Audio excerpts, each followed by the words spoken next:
Bien, 6:48 de la mañana y seguramente fue o exagerado, tergiversada o dicha de forma no muy científica la noticia que ayer tanto circuló que tenía que ver con que se había derretido, ¿no?, en la Antártida un hielo del tamaño de la Argentina.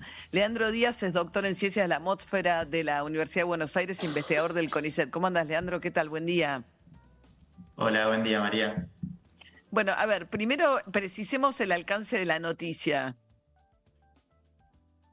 Bueno, sí, como bien mencionabas, creo que la noticia tuvo bastante impacto porque tenía, digamos, un poco un error en su formulación que se empezó a replicar en distintos portales. eh, y porque básicamente era esto que mencionabas, como que se había desprendido un hielo de la Antártida de un tamaño como el de la Argentina, ¿no? Pero en realidad lo que pasó no es que se desprendió, sino que lo que podemos decir es que no se formó un hielo como el del tamaño de la Argentina, que es lo que esperamos para esta época del año. Lo que hay que tener en cuenta es que el hielo, de lo que estamos hablando es el hielo marino que se forma alrededor de la Antártida. Eso tiene un ciclo, ¿no? En verano, cuando llega la radiación solar a la Antártida, el hielo disminuye, el hielo marino, y en invierno se empieza a formar este hielo marino que ocupa una extensión bastante grande alrededor de la Antártida.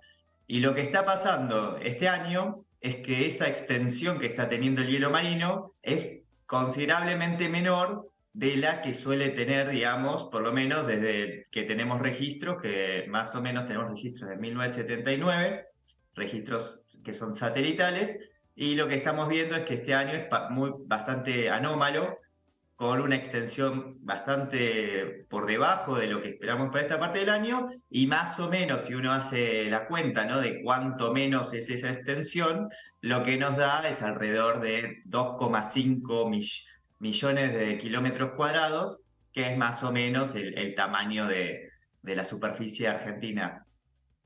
Ahora, esto obviamente tiene que ver con el calentamiento global, ¿no? Con temperaturas que no son lo suficientemente frías como para que ese bloque de hielo se forme.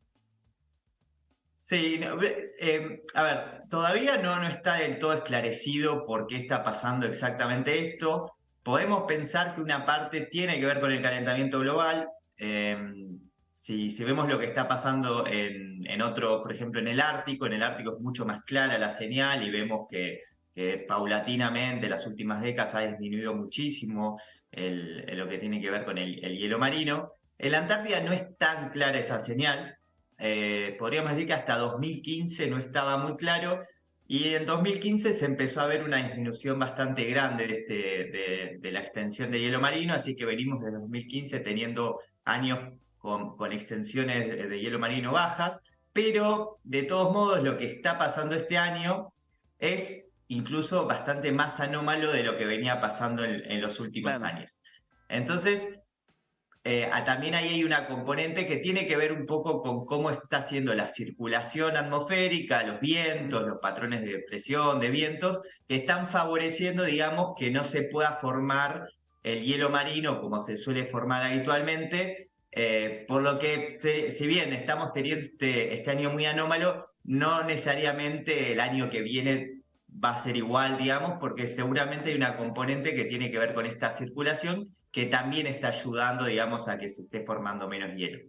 Ahora, Leandro, si ese calorazo que vemos que están padeciendo en este verano europeo, ¿es el indicio de un calor que vamos a sufrir nosotros en el verano o no lo sabemos? No necesariamente. Bueno, o sea, lo que sí sabemos es que cada vez los veranos van a ser un poco peores, digamos, ¿no? Eso no significa que cada verano, ¿no? Que sucesivamente cada verano va a ser peor, pero sí sabemos que la tendencia es a cada vez que los veranos sean un poco más duros, con temperaturas más elevadas, con olas de calor más intensas. Quizás algo para mencionar es que el último verano en Argentina fue bastante duro. Podríamos pensarlo al revés, ¿no? Que también el verano tan duro que tuvimos fue un poco antesala del verano que tuvieron en Europa, ¿no? Entonces, quizás teniendo en cuenta que el último verano fue, si recuerdan, hubo muchísimas olas de calor, tuvimos en marzo un periodo muy duradero de días con temperaturas muy elevadas.